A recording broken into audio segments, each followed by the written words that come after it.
He guys welcome to my YouTube channel. Guys आज की इस वीडियो में हम बात करेंगे क्लास 10th सामाजिक विज्ञान का। बिल्कुल यही पेपर आपके बोर्ड एग्जाम में आने वाला है। ठीक है, तो सबसे पहले यहाँ पे आपको अनुक्रमांक लिखना होता है, यहाँ पे नाम, और यहाँ पे ये जो है ये आपका विषय का कोड है और यहाँ पे ये पेपर का कोड है। ठीक है, और आपको समय 3 घंटे 15 मिनट मिलता है और पूर्णांक आपको 70 का मिलता है। और ये सामाजिक विज्ञान का पेपर ऐसा ही आपके बोर्ड एग्जाम में आएगा। ठीक है, क्लास 10th सामाजिक विज्ञान का ये पेपर 3 मार्च को आपके बोर्ड एग्जाम में आएगा। और इस वीडियो में हम पेपर को पूरा हल सहित देखेंगे और 3 मार्च को यही पेपर आपके बोर्ड में आएगा। ठीक है, क्या आएगा, कैसे लिखे, ट्रिक भी बताऊंगा और पूरा नंबर कब और कैसे आपको सामाजिक विज्ञान में मिलेगा। अगर आप इस वीडियो को शुरू से लेकर लास्ट तक देख लेते हो तो आपका बोर्ड एग्जाम में 95% मार्क्स बिल्कुल पक्का। ठीक है, आप सामाजिक विज्ञान में 100 में 95 नंबर लेकर आओगे। ठीक है, तो इसको आइए शुरू करते हैं आज की इस वीडियो को। तो गाइस यहाँ पे आपको प्रारंभ के जो 15 मिनट मिलते हैं वो परीक्षार्थियों को प्रश्न पत्र पढ़ने के लिए निर्धारित होते हैं। ठीक है, तो पहला जो क्वेश्चन आपका बहुविकल्पी मिलेगा जिसके लिए आपको 20 अंक मिलेंगे। ठीक है, इसमें आपको 1 घंटे का समय देना होता है। सबसे पहला क्वेश्चन है कि वियना कांग्रेस के द्वारा फ्रांस में किस वंश के शासकों की पुनर्स्थापना की गई थी। ठीक है, देखा हैसनबर्ग की, कि आर्लिया की बुर्बो की जाराशाही की। तो किसकी हुई थी? बुर्बो की। ठीक है, तो ऑप्शन नंबर आपका ग वाला क्या हो जाएगा? राइट हो जाएगा। इसके बाद नेक्स्ट क्वेश्चन आपका है द्वितीय गोलमेज सम्मेलन का आयोजन कब किया गया था। काफी इंपॉर्टेंट क्वेश्चन है। देखा 1927, 1931, 1928, 1929।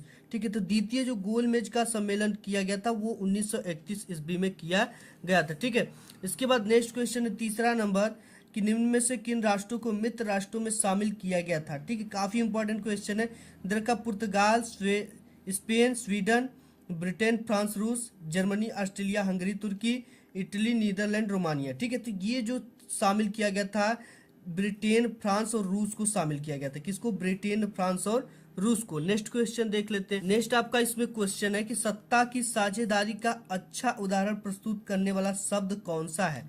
पाकिस्तान है, श्रीलंका है, कि बेल्जियम है, कि यूगोस्लाविया है। ठीक है, तो देखो सत्ता की साझेदारी का अच्छा उदाहरण प्रस्तुत करने वाला जो आपका ये कौन सा है, तो यहाँ पे आपका सत्ता साझेदारी का अच्छा उदाहरण प्रस्तुत करने वाला शब्द कौन सा है, तो वो कौन सा है? बेल्जियम है। ठीक है, इसके बाद नेक्स्ट है पांचवा क्वेश्चन कि संघात्मक शासन प्रणाली में अधिकारों का विभाजन होता है किस तरह से होता है? केंद्र एवं राज्यों की इकाइयों के मध्य, कि एक राज्य एवं अन्य राज्यों के बीच, कि व्यवस्थापिका एवं कार्यपालिका के मध्य, कि व्यवस्थापिका एवं न्यायपालिका के मध्य। ठीक है, तो इस सिचुएशन में जब संघात्मक शासन प्रणाली में अधिकारों का विभाजन किस तरह से होता है?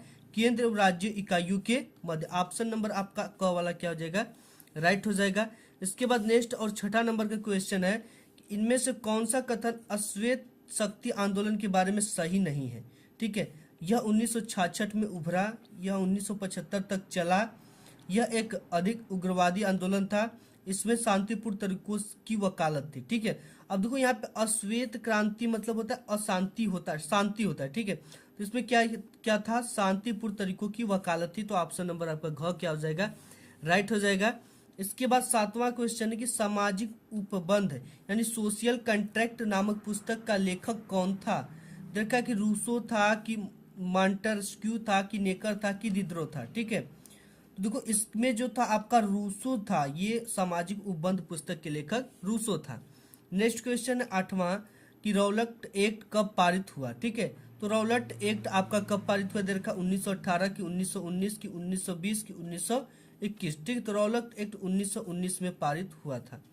इसके बाद नेक्स्ट क्वेश्चन आठवां विश्व व्यापार संगठन WTO की स्थापना कब की गई। देखा 1915, 1997, 1999, 2000। ठीक है, तो ये किया गया था आपका 1995 ईस्वी में। नेक्स्ट क्वेश्चन है 10वां। ठीक है, भारत में पंचायती राज की स्थापना हुई थी, यानी कब हुई थी?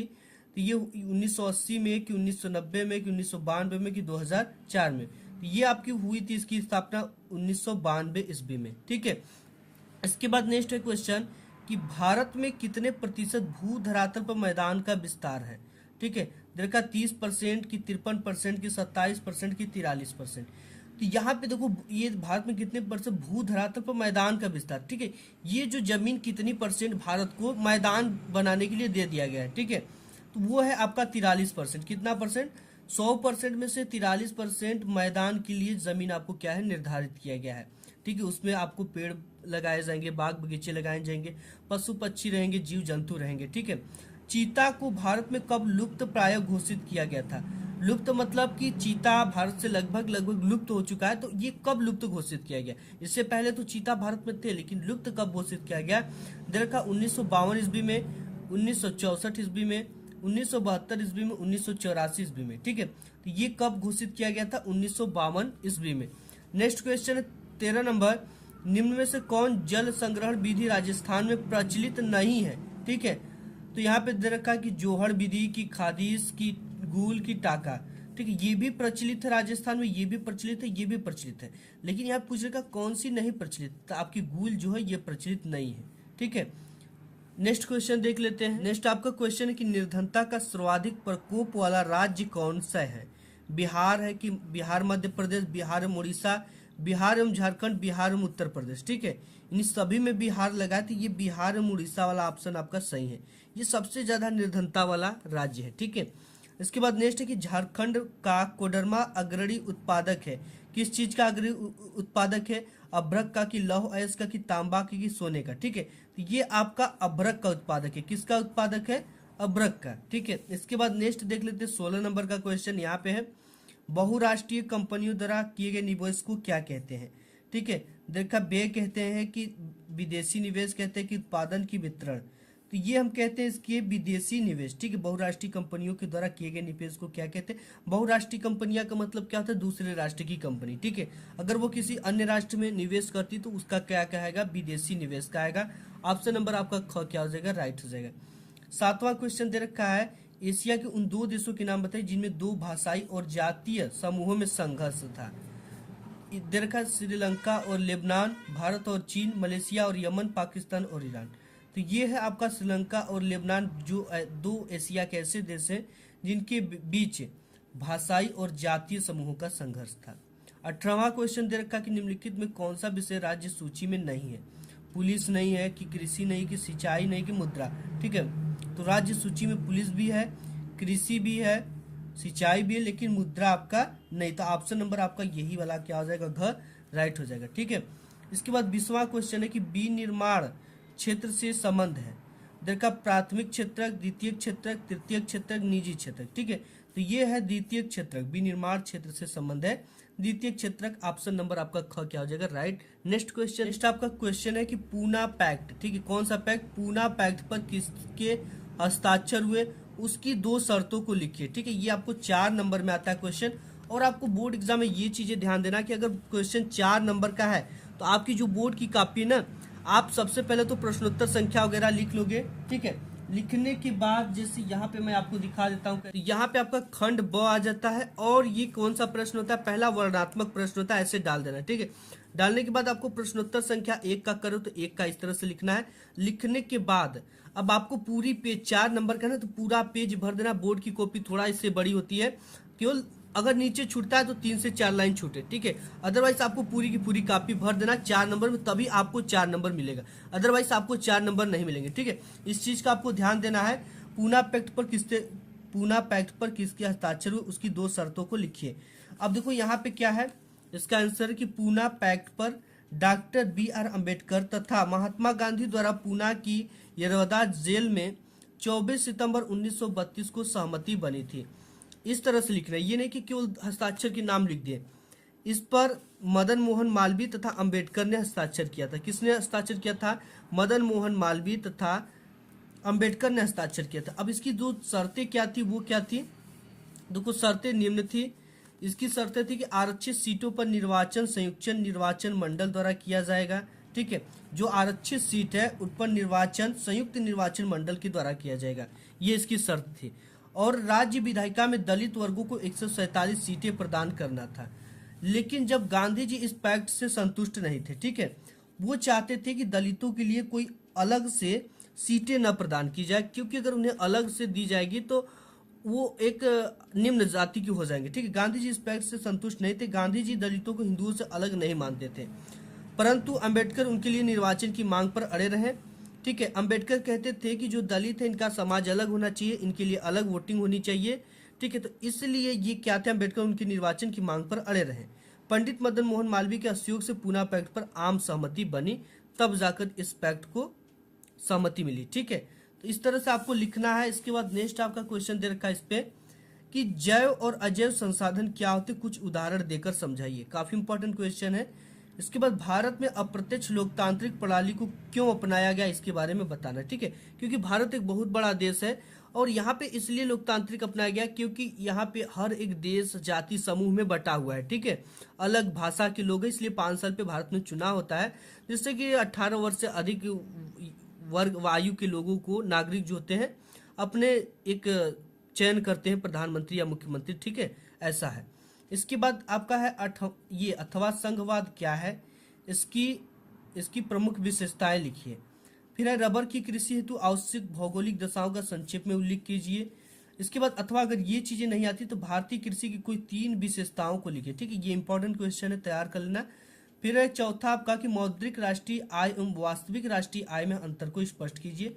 4 नंबर विकसित देशों में आर्थिक क्रियाओं के महत्व का वर्णन कीजिए। इंपॉर्टेंट है, इन सभी को तैयार कर लेना। और ये 4-4 नंबर के आते हैं, 4 नंबर आपको लगभग 1 पेज के बराबर लिखना है। ठीक है, और शुरू में अगर लिखते हो तो 4-4 लाइन, 3-3 लाइन नीचे से छोड़ सकते हो, बाद में समय मिलता तो उसको पूरा कर लेना, थोड़ा फास्ट रहना इसमें।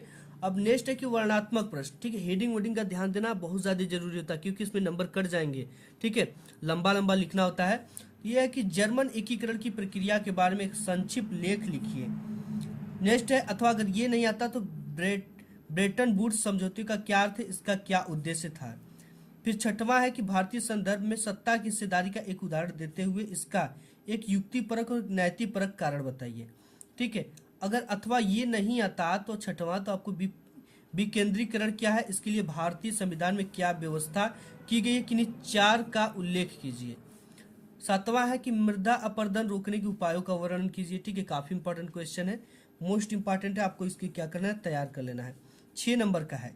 ठीक है, ये सब चीजें 6 नंबर की, तो जब भी 6 नंबर की क्वेश्चन आते हैं तो इसके लिए आपको 1.5 पेज लिखना पड़ेगा। कितने पेज, 1.5 पेज। ठीक है, तो इसके लिए आपको 1.5 पेज जरूर लिखना, तभी नंबर मिलेंगे। अच्छा, इसके बाद है चावल की खेती के लिए उपयुक्त परिस्थितियां का वर्णन कीजिए। ठीक है, कौन कौन सी परिस्थितियां हैं उसके लिए आपका वर्णन करना है। अब 8वां क्वेश्चन है उपभोक्ता आंदोलन के कारण बताइए, हम उपभोक्ता आंदोलन को कैसे आगे बढ़ा सकते हैं। ठीक है, 9वां है अथवा आपका दर का भारत में विदेशी व्यापार की किन्हीं 3 विशेषताओं की व्याख्या कीजिए। इसके बाद नेक्स्ट क्वेश्चन है, इसमें 9वां क्वेश्चन आपका आ जाता है मानचित्र से संबंधित प्रश्न। ठीक है, तो इसमें दर का निम्नलिखित स्थानों को भारत के मानचित्र इस चिन्ह द्वारा नाम से दर्शाए, सही नाम तथा सही अंकन के लिए आधे आधे नंबर अंक निर्धारित है। ठीक है, तो वह स्थान जहां सितंबर 1920 में कांग्रेस का अधिवेशन हुआ, आधा नंबर मानचित्र में इसको दर्शाने के लिए मिलेगा और आपको आधा नंबर इसका अंकन, सही चीजें उत्तर लिखने के लिए। ठीक, इस तरह से आपको मानचित्र बोर्ड एग्जाम में मिलेगा। यहाँ पे आपको रोल नंबर, कक्षा और पेपर कोड भरना पड़ेगा। ठीक है, और यहाँ पे जो जो चीजें इस तरह से आपको दर्शानी है, इसकी ट्रिक की वीडियो मैं आपको ला दूंगा इसके बाद, तो आप वो देख लेना। ठीक है, अब इसके बाद है आपको कि क्या दूसरा वह स्थान जहाँ 1927 में कांग्रेस का अधिवेशन हुआ था, तो स्थान बताने के लिए आधा नंबर और सही जगह पे दर्शाने के लिए नक्शे पर आधा नंबर मिलेगा। फिर है कि वह स्थान जहाँ 1929 में कांग्रेस का अधिवेशन हुआ था, वह स्थान जहाँ दिसंबर 1920 में कांग्रेस का अधिवेशन हुआ था, वह स्थान जहाँ पूर्ण स्वराज की मांग प्रस्ताव पारित हुआ था। ठीक है, ये है। अब इसके लिए ये आपको नहीं करना है, ये दृष्टिबाधित परीक्षार्थियों के लिए होता है जिससे कम दिखाई देता है, उसके लिए इनको सर्टिफिकेट यहाँ पे लगाना पड़ता है। ठीक है, अब इसके बाद यहाँ पे फिर आ जाता है ख नंबर 9वां का कि दिए के भारत के मानचित्र में निम्नलिखित को दर्शाइए। नागार्जुन सागर बांध चिन्ह द्वारा नाम से, इसके आधा नंबर आपको क्या मिलेंगे, नागार्जुन सागर बांध को लिखने के लिए कहाँ पे है, और आधा नंबर इसको दर्शाने के लिए। कपास उत्पादन एक क्षेत्र का नाम लिखना है तथा वो कहाँ है, भारत के नक्शे में दर्शाने के लिए आधा नंबर। बॉक्साइट उत्पादन का एक क्षेत्र चिन्ह द्वारा नाम सहित, और यहाँ पे लास्ट वाला कि हैदराबाद नगर को वो चिन्ह द्वारा नाम से। ठीक है, हैदराबाद नगर कहाँ पे है, आधे आधे नंबर इसमें मिलेंगे। ठीक है, नेक्स्ट देख लेते हैं इसमें। तो नेक्स्ट आपका है कि ब्रह्मपुत्र नदी को इस चिन्ह द्वारा नाम से दर्शाना है। फिर ये चीजें आ जाती है आपको दृष्टिबाधित परीक्षार्थियों के लिए। ठीक है, तो ये इसके लिए तो उनको 1 नंबर पूरा मिलता है क्योंकि उन्हें कम दिखाई देता है, वो भारत के नक्शे पे इसे दिखाया नहीं सकते हैं। तो गाइस आज के इस वीडियो में बस इतना ही, मिलूंगा नेक्स्ट वीडियो में, तब के लिए धन्यवाद।